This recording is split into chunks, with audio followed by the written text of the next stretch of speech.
Hi, this is Alicia with Performentor for another Heuristic podcast, and today I'm with Jim Bauer, and Jim is the principal of the Bauer Group. He is an exceptional strategist and a change maker, and he works in both the public and the private sectors to harness positive change. Welcome, Jim. Anything you'd like to add to that? No, it's great to be here. Thank you for the invite. The rear view mirror now of what I do in the world is really accelerate social innovation. So I'm in search of extraordinary innovators and innovations that are stuck, and then I step in usually with a very, depending on the project, but a pretty significant team to help figure out how to get a project traction in the real world. And so do a lot of projects and a lot of work in that kind of domain. Well, then you know how to make things happen, and that's, I think, a wonderful segue to the heuristic, which is sometimes there's one right way, probably not this time, and certainly an innovator like you would agree with that, at least to a certain degree. I guess, what is your reaction to that heuristic? Well, it just spurred in me the really important work in whether you're in a private sector, nonprofit, or public sector to figure out what kind of problem you're working on. And lots and lots of problems are the big categories are, the nomenclature is tame problems and wicked problems. Tame problems are problems that can be complicated to get done, but you apply resources, you apply expertise, and they pretty much react the same way. So you say not team problems, but tame, T-A-M-E? Tame, Gotcha. T-A-M-E. Mm-hmm. I'm backing up a boat into the water. Mm-hmm. Now, if I don't have a lot of skill at that, that's a complicated thing to do. It is. But it's largely, a issue of physics, which is, if you turn the wheel this far, the boat will go this direction. And eventually you can crack the nut. Yeah. And then, even problems like building the Hoover Dam is ultimately a tame problem.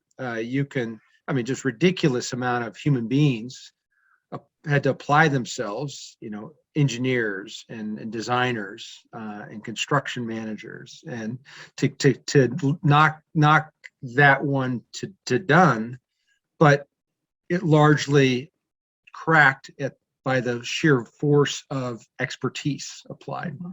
And then there's a whole category of problems that don't react that way, and we have them all over our lives. Being a parent is not a tame problem. Most challenges within organizations are not tame problems, they're complex problems, and your heuristic really speaks to that category of problem. And we certainly get more detail of what those look and feel like. But you're speaking my music in the sense that there's very little of what I do in a day that can be considered ordered or tame in any form or fashion.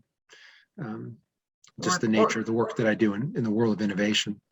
Yeah, well, as you know, the book's got 10 heuristics. I've got a few dozen more, but I did pick this one in particular because I know historically interacting with you, there's one thing that you like to argue with. It's a set answer to something. There's one right way to do something, and well, just it's an important framework though to understand that any kind of problem that you can get into that tame ordered bucket, you do. Long time ago, I did an interim CEO gig. That's kind of what I used to do. And this company, large company, had a property management function. And I walked in and there was not a written standard operating procedure in the entire stinking company. Not a piece of paper anywhere. Of activities that they repeat over and over and over again, thousands of times. Human beings coming and going from roles, and they were doing it with oral tradition. Mm-hmm. And, we immediately implemented a dramatic effort just to get standard operating procedures written down. Mm-hmm. And trying to wrangle something that did not need to be that complex into a set of activity that could be repeated by a whole set of human beings. Like, how do we deposit checks? Mm-hmm. There should not be 20 ways for our company to deposit checks, or you make it up one way and I make it up another way. You do it one way, I do it another way. No, we should have this as an ordered problem. And so there are lots and lots of problems like that really are important to codify in an algorithm or rules or standard operating procedures, or if they're a little more complicated, best practices. Because there starts to be not one right way, but there is certainly the right way that we as an organization have chosen. Right. And so every problem that you can shove into that category, you should. There shouldn't be, all of these loose ends that don't need to be loose ends. Yeah, I see that. Well, we work with companies and organizations that are going from really small, where oral tradition or osmosis, as I call it, works great, up into a point where it no longer does, but they're not ready for everything to be codified and everything to be processed, because it will steal away that ability to innovate and change and respond to the environment. So, I know that, like, I was talking to, I guess, an operations lead or the integrator, and she was talking about how the founder was very loose and open, right? And she's like, and it's time for systems, and I'm like, well, it's time for the right amount of systems. It's time for the right amount of processes, and I think that was a little bit of a reframe for her. I think she was seeing it as like one or the other, not necessarily that there's a transitional period. Right. But so the wicked problems, though, I guess, like, what sorts, you mentioned families. I would imagine things that involve people, probably. Where two or more are gathered, it's almost always a complex adaptive domain. How do we come to agreement on anything? We are sorting our way through an incredibly complex conversation, power dynamics of what makes sense, who has decision authority, how do we feel our way into a good enough decision.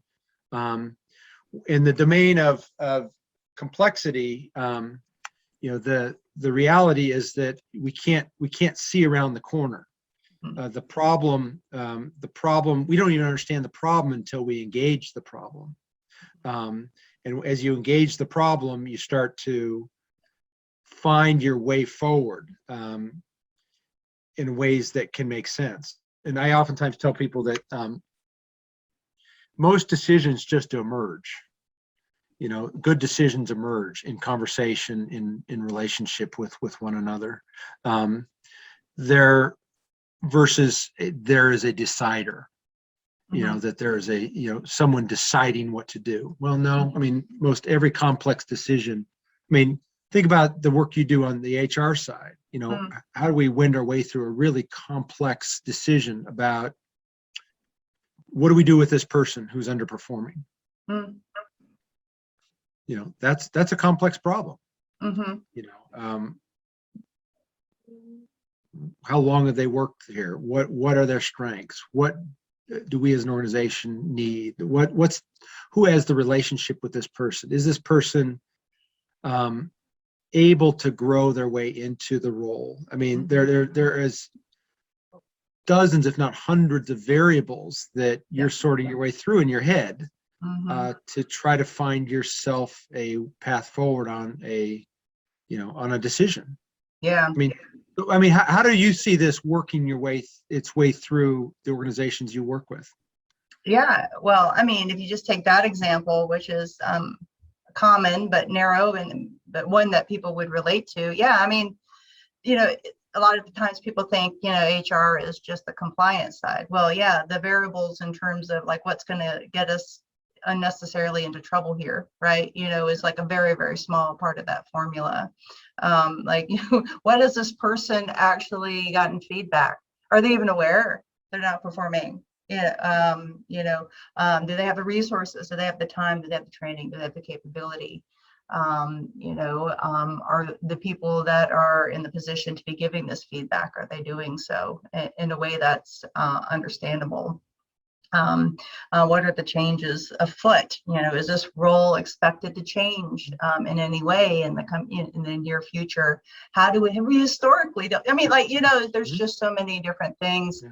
While there are certain principles that you would apply, like in particular what we do in this situation. Another thing that came up, which is, I would say, a combination, is sort of that hybrid between there's some parts that are tame and some parts that are wicked, is in a smaller organization, decisions about compensation are made ad hoc, right? In response to somebody asking for more, or maybe it's been clearly identified that, okay, now the business can actually afford to pay a little more. There's all sorts of different like dynamics that kind of go into this. So a lot of it emotional. And then at some point, it's time to say, well, maybe we should have at least a set of standards by which we are actually making a decision. Maybe there should be some sort of schedule by which actually we're revisiting somebody's compensation, so that we're not just prioritizing the people that are bold enough to ask. But that doesn't make it a tame problem necessarily. Maybe just slightly more tame, less wicked. Yeah.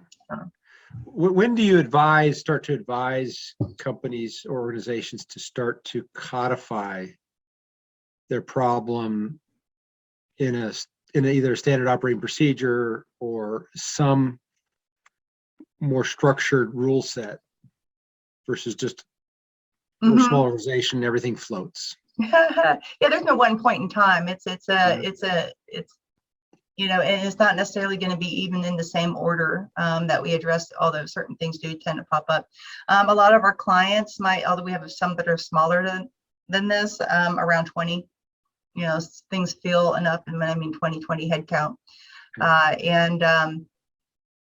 We engage in an ongoing issue resolution, and we kind of do that root cause, kind of like what are the pain points? Yeah.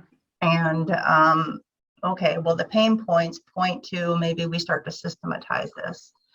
And I do it, and I'm teaching my team. I mean, more to co-author rather than tell them here's the one right way. I guess back to the heuristic. Let's figure out, here's their background of experience. Here's a hypothesis of what might work based on what the behavior science and all this other stuff might say. But what works here? What can we build so that there's enough structure so that we're getting rid of the unnecessary churn, the 20 different ways of depositing a check, and saving that brain power for the thing, for the variables that actually are worth attending to. And so we're continuously, iteratively adding structure as it emerges as the larger pain point. Yeah. One of the sub-heuristics of working with complex problems is continuously apply safe-to-fail experiments, methodologies. In other words, don't try one experiment even. I mean, you try multiple experiments to begin to engage the problem, but don't try to change every policy. Let's change one, or let's change two, or let's change three, and see how it goes. The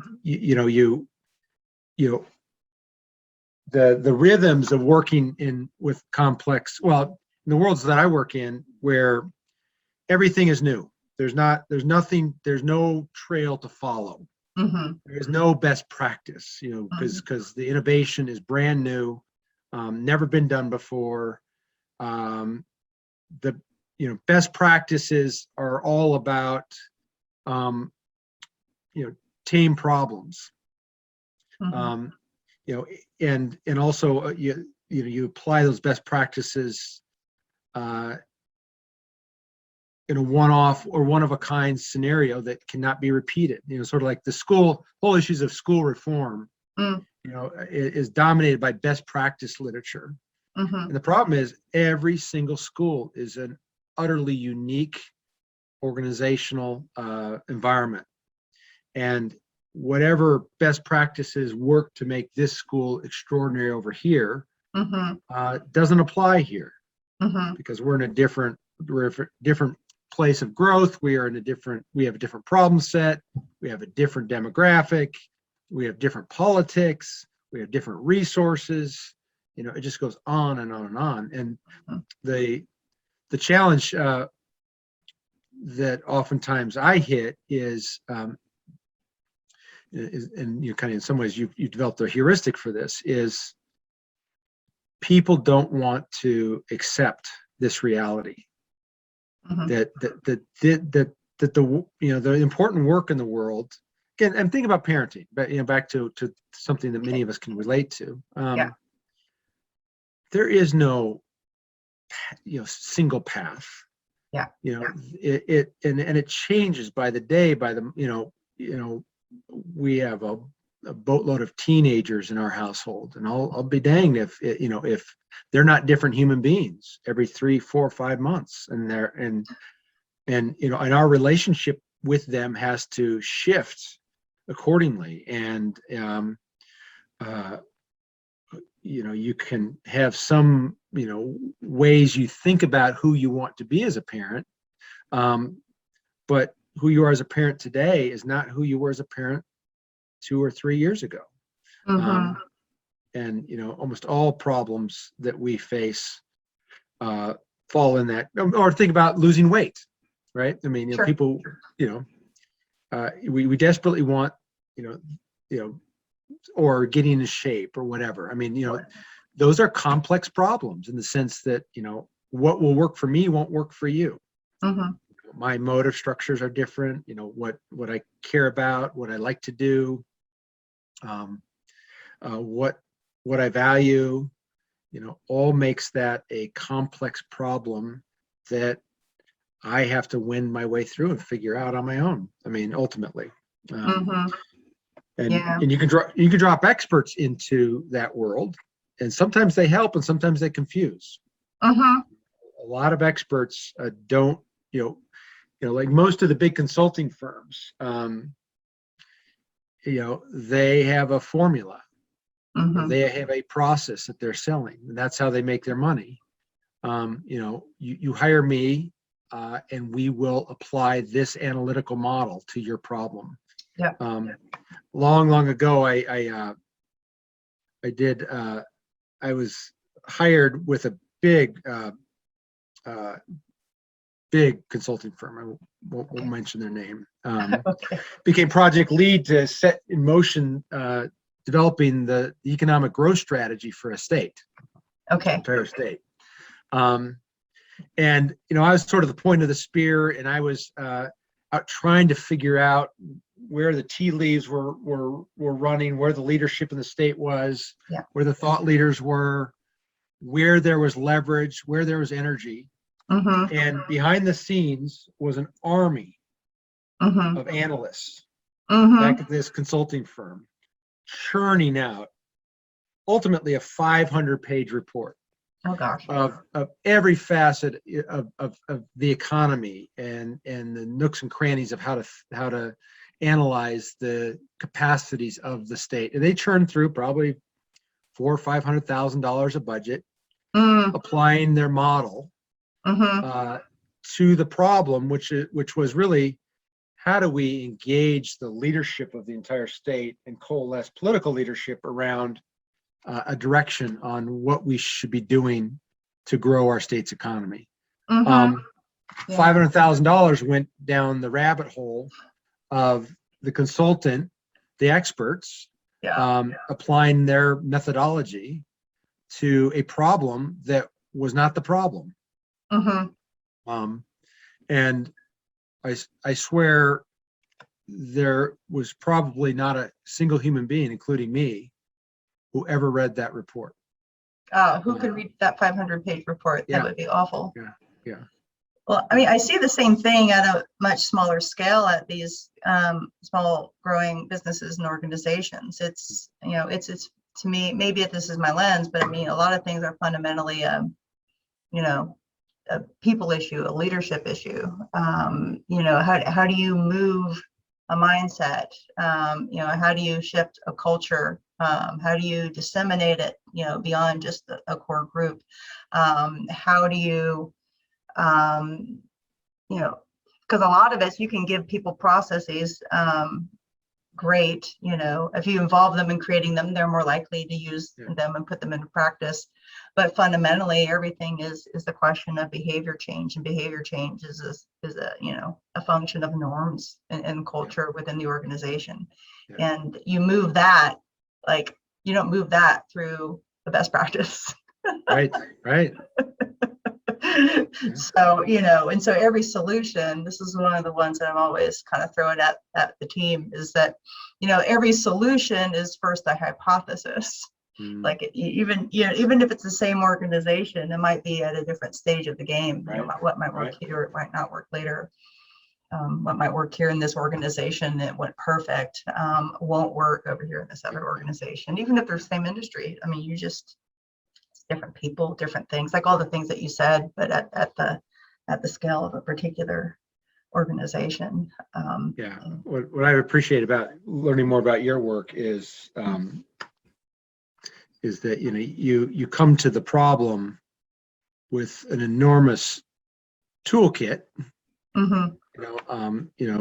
and ways of thinking about and approaching the issue of whatever the organization wants to get done. But you're not coming in with a methodology. That's how most consultants or hired guns, which is what, you know, consultants do, and they have their thing, and that's what they apply their thing. And there's a role for that. I mean, there is a role for that. I mean, if you need to get your invoicing, your billing system figured out, you know, or whatever, you know, there are people who can come in and do it. So no, I've run into that, like if I'm selling maybe to an organization that might be an intermediary to the end, you know, they're like, what is your methodology? What do you think about this acronym thing that I don't even know what it is, you know? And I'm like, how do I explain? That is our approach, you know, which is like maybe not a model. Maybe I just need to like codify it into some model. And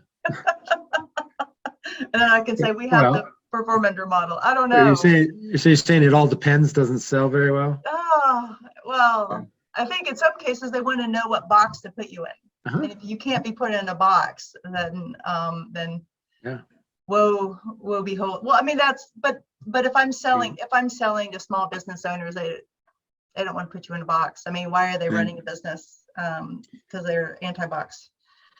Yeah, 5 years ago, I did a huge project in the healthcare sector, and it was ultimately we had probably 200 practices all across from the United States trying to figure out how to insert this innovation around managing the populations of people under the care of docs. That's a huge hole in the fabric of how to do healthcare management. And the organization, you know, we were essentially trying to pitch this to, wanted a detailed work plan. And, you know, and I said, well, we got one of two directions. I can do that. And, you know, and they wanted to understand the deliverables, and, you know, and I said, can do that. But we're probably not your crew to do that. That's a $1 million contract, and that's a McKinsey. What I can do is put together a pretty decent scope of work for 3 months, sort of the direction we are heading. But I'll tell you, in our scope of work, we are going to put in there, and you're going to agree to it, that that we're going to complete other activities as agreed to. Mm-hmm. And I said, your job and my job is to navigate in real time where the leverage is, Mm-hmm. and how do we get traction. And we're going to work our butts off, Mm-hmm. as are you, to get there. But there is no defined path. Again, I'll give you a 3-month scope, but I said, sort of like the old adage, no plan survives first contact with the enemy. I think it was a Patton quote. Mm-hmm. The moment you engage the problem is the moment the problem shifts, is the moment your understanding of the problem shifts, is the moment, you begin to realize what B is. And, Mm-hmm. it's a little bit like hopping across a lily pad. You kind of got to get to B before you know whether or not you're going to C or F or whatever. I mean, you have no idea what the next step is until you've taken that next step and are standing on that lily pad, now looking at the world anew, because you're at a different point. And so much of the skill or the capacity to engage complex problems is about how do you keep moving? How do you keep making good enough decisions, and take action that's tangible? A colleague of mine who's just a brilliant innovator. I mean, he's a serial innovator, probably 40 years. He goes, you got to capture the ground when you can, and speed matters, and you capture that ground and you hold it. And then from there, you can figure out what the next step is, but that ground is underfoot now. Can you give an example of that? Because I think I'm tracking, but I just want to be sure that we haven't. So I'm involved in a project. It's about a $40 million project to create a center of Black culture and excellence. Oh, cool. And every part of the project is unstable. I mean, there's nothing about it. There is no direct path to the project being completed. And you're grabbing ground everywhere you can that's solid. Like, okay, we have got to get a site plan that shows the structured parking solution, it shows the elevations, it shows the grade changes, because that's a necessary piece to get in the grant application for a $5 million grant. We've got to capture the ground of getting that site plan done. I mean, it's literally, it comes down to that simple of movement. Once we have that site plan, we then have the capacity to green light the grant application. Once we have the grant application in, that ground is seized, and then the next step is how do we shape the politics of aligning the municipality, the county, other entities around getting the state to make the decision. So every step, what is it that we can get done now that will give us a better vantage point for tomorrow to engage the problem. Now, believe it or not, had we not gotten that stupid site plan done, we would not have been able to submit the grant. Okay. And that's the rhythms of innovation that people just don't understand. You think, now, where did that problem come from? Well, it just literally came up. I'm raising it because it came up, this morning. Yeah. And why? And that is the problem that needs to be solved by a piece of our project team by the end of today. Mm-hmm. And if not, we cannot seize that ground. We cannot codify that action, Mm-hmm. and we will have literally lost that opportunity. So That if you get opportunity the will- grant in these situations, it doesn't, there's a deadline, is what you're Mhm. saying. And then once you submit it, is it like in a black box, or can you influence the outcome once you submit it? then there's a next set of ground. Yeah, then you have a whole crew of people who understand that game of Mhm. influence, of engaging, a complex political environment. And so, Mhm. parts of our team are, brilliant at that, and have deep work experience and connections to do that work. Yeah. And and then they're off trying to seize that ground, so that we Gotcha. can get to the decision makers to get them to make the decision. In a complex innovation, there are hundreds and hundreds and hundreds of those points, or thousands, Mhm. actually. And you may not know in advance exactly what all of them will be. You know hardly any of them. Mm-hmm. You literally know hardly any of them. And and the moment you get too far ahead of yourself, I mean, like work plans. Yep. We have very tight work plans. I mean, our work is about a week ahead of ourselves. That's how far into the future we can think productively. Again, we can scan, down, we know where we got to be in 6 months. Yeah. But where the leverage is what is the highest leverage now, this week, this week, that we got to mobilize the entire team around, or elements of the team to get done. Even if you're only a week ahead in terms of concrete actions, still you have a sense of kind of the vector you're headed, because you certainly don't want to be taking concrete direct, actions that move you away. Yeah, it's concentric circles of thinking. I mean, or you're constantly scanning into what the project really is and where it needs to go. I mean, for example, 8 months ago, the project was a $22 million project. Mm-hmm. Now it's a $40 million project. Mm-hmm. What happened? Well, a lot of things got defined. Hundreds and hundreds and hundreds of things got defined to make it a $40 million project.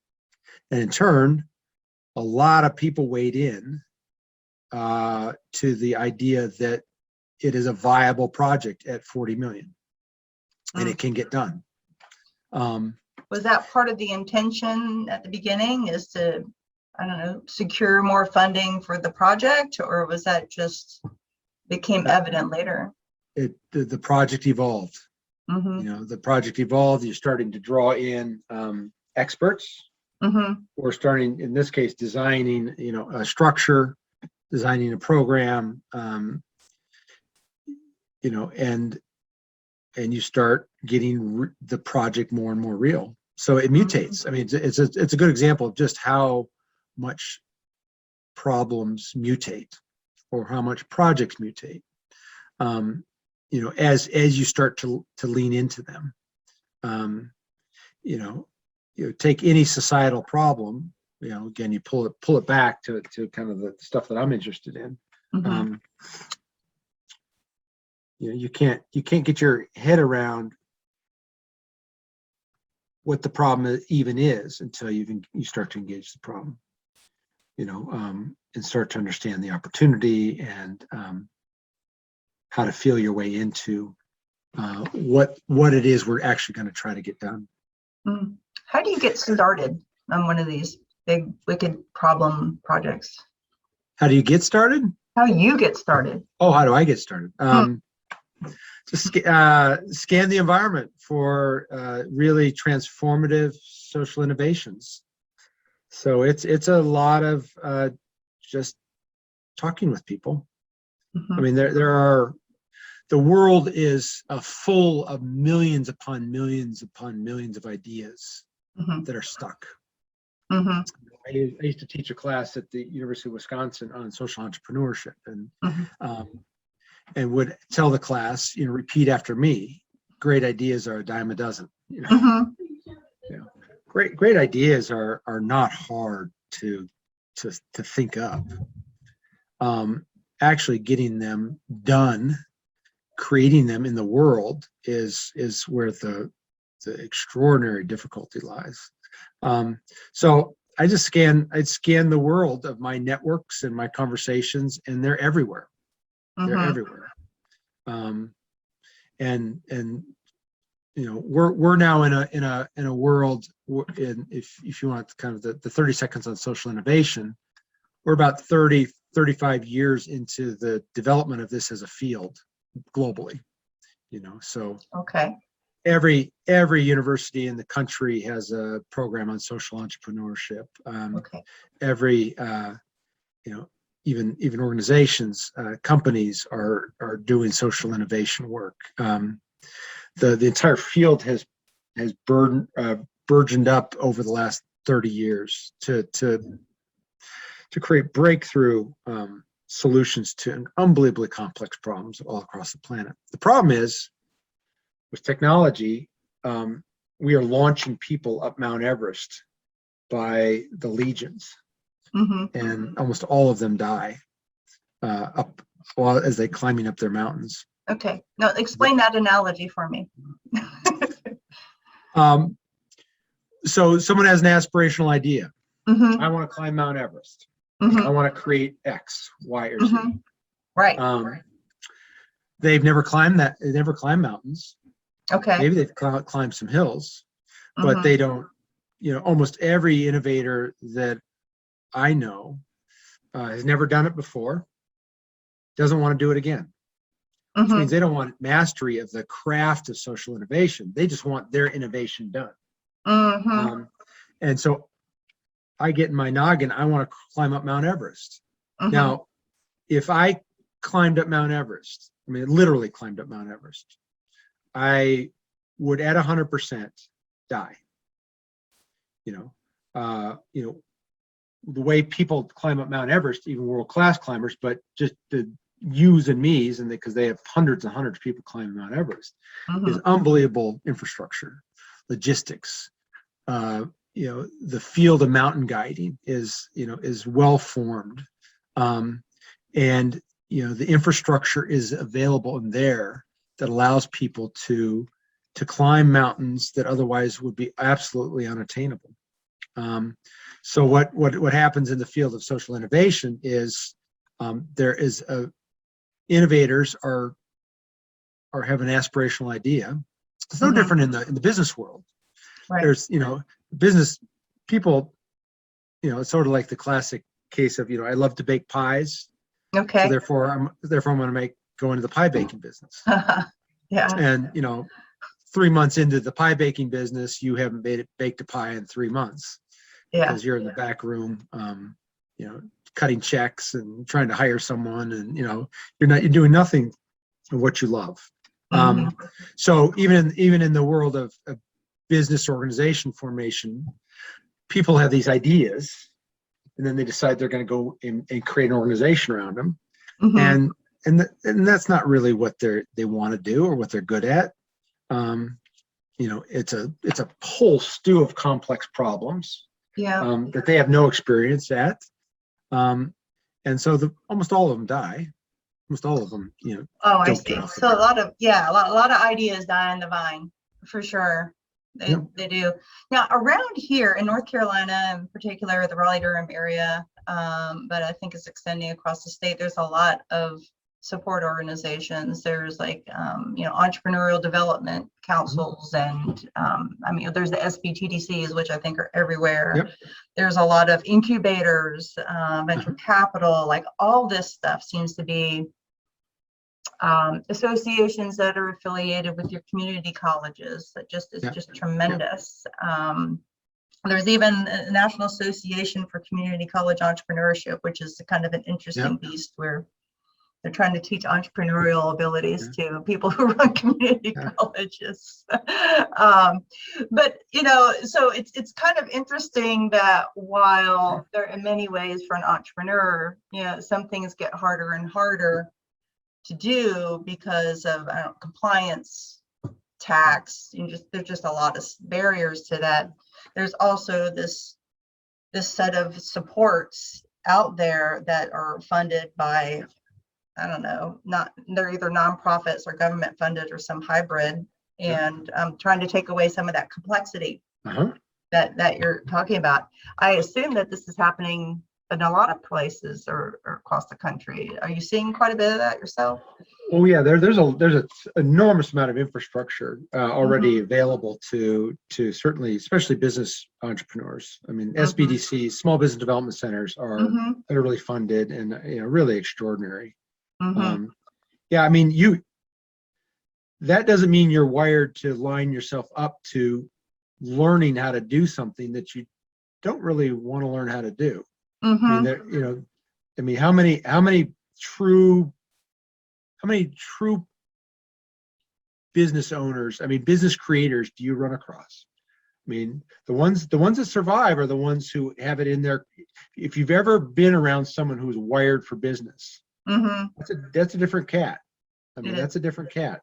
I mean, that someone who can found an organization and grow an organization over time around a particular mission.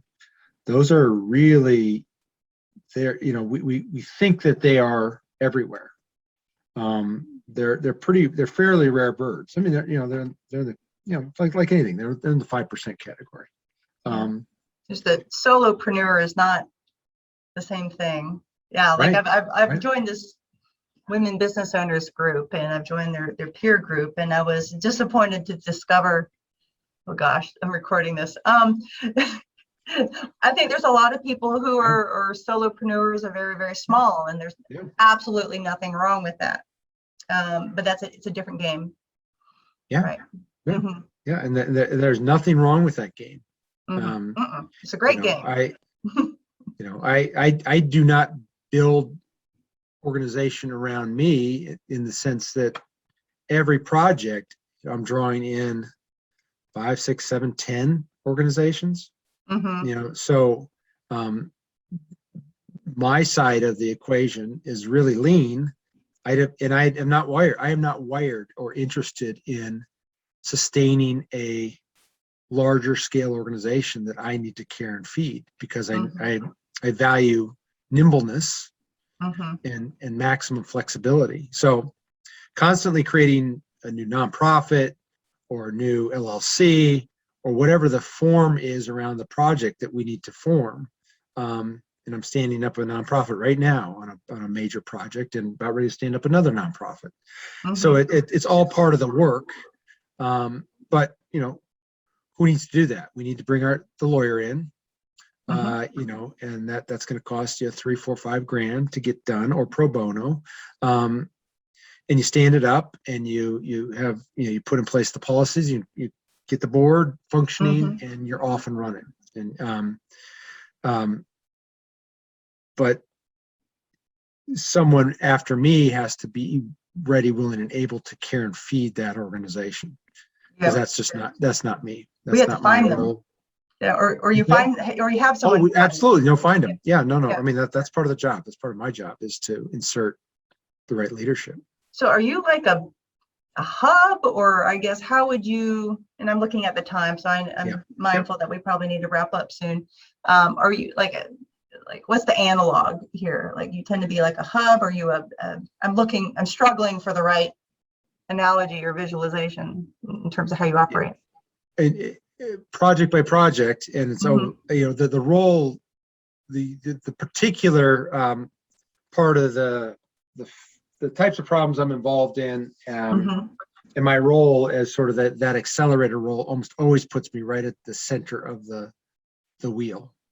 And we drop a name on it, like project director, whatever name serves, the project, and and you have the visionary who's out front, but then I just sort of serve as the orchestrator and desperately try to get off my plate everything I can possibly get off my plate to other entities. But in this new world, you can bolt on capability like nobody's business. Yep. There's That's just utterly true. world-class capability everywhere, and Zoom is good enough for the vast majority of working on really complex problems. Mhm. So, So if I were to take kind of like some of these insights in terms of, how do you function? Because maybe how you operate can be instructive to business owners who are maybe trying to like summon a little bit more of that innovation driver, change, maker kind of energy, is scanning the environment, finding your levers, not getting too far ahead of yourself. I guess what other takeaways might there be? Fast iteration. I mean, Fast and iteration. yeah, I mean, you are constantly grabbing ground that you can grab today, because you do not want to get too far ahead of yourself. Mm-hmm. Safe to fail experiments. In other words, let's make this change and see how it plays through. And it's not the only thing. We're doing 15 other things at the same time. Right. But it's tight cycles. It's super tight cycles of action. And you're constantly stepping into the unknown with ground you can capture today. Let's make this decision, or let's prototype this. Right. And or let's hire that, or let's spend an hour trying to figure out how we're going to approach this particular part of the problem or the opportunity, however you want to frame it. There's just a completely different way to rhythmically and conceptually approach complex problems. They do not crack by applying more experts. No. But they do crack by sort of relentless movement forward, or movement that creates a tangible next step that makes the best sense that we can possibly make right now. You can't think your way through these problems because the problem keeps mutating. So you just have got to tighten up your focus to what's in front of you, and then relentlessly get done the tasks that have to get done to keep you moving, like that site plan. I'm just using that as it gets down to that level of simple things that have to get executed. And it sounds like, why is that on my plate? Well, it's on my plate because it's a blocker. It's a blocker. Yeah. It's a contingency. It's a block, and so my job is to get through whatever that is that's not moving at the pace we need to move. And if I can do that, then it doesn't matter how much time it takes. I got to get that done. If I don't get that done, we have slammed the door on $5 million opportunity just by not doing that. And so that's where these